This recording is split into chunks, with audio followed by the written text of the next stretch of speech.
As he mentioned, no King's Day protests in Minnesota were canceled because of that shooting, but they went on here at home and across the country. Almost 2,000 cities are taking part in the demonstrations. Protests took place in LA, D.C., St. Louis, Salt Lake City, and this is a look at Jackson, Mississippi. Demonstrators say they're concerned with the direction America is heading under Trump's leadership. Some Trump supporters also turned out to the event to share their thoughts.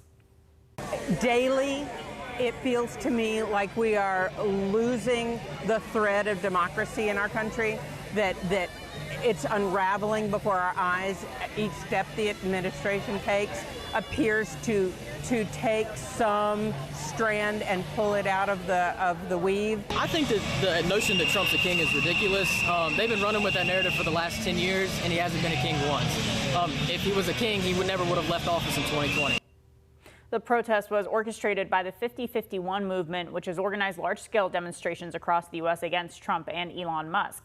And as we said, those protests also happened across every corner of our viewing area today, including multiple in Roanoke. Hundreds of protesters gathered at both McCadden and Elmwood parks to make their voices heard, and WFXR Sam Graham was there to see what brought them out today.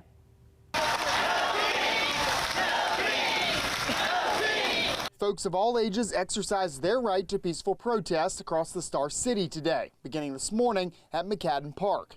No kings, democracy calls for no kings, no kings! After hands-off rallies swept the nation in April, protesting cuts made by the Department of Government Efficiency, the No Kings rallies had a simpler message. Protesters say they believe President Trump is overextending his power. We don't need a dictator. We don't need a king. We don't want it. We haven't had it since 1776. We're here because we're against tyranny. Roanoke Indivisible, a self-identified nonpartisan organization, led the McCadden Park protest. And founder Yvonne Wallace-Fuentes emphasized the unique role Virginia voters hold because of the Commonwealth's off-year elections, which will happen this fall. Virginia will set the tone for the midterm elections. We have a front row seat. We are that important.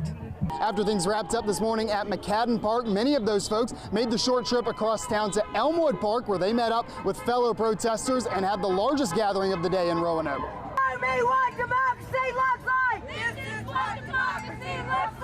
Protesters lining Elm Avenue and Jefferson Street, many staying well past when the official programming wrapped up. And there were plenty that made it out to both protests. 3 apparent Trump supporters did show up at Elmwood, but did not speak with us about the protest. Reporting in Roanoke, I'm Sam Graham, WFXR News.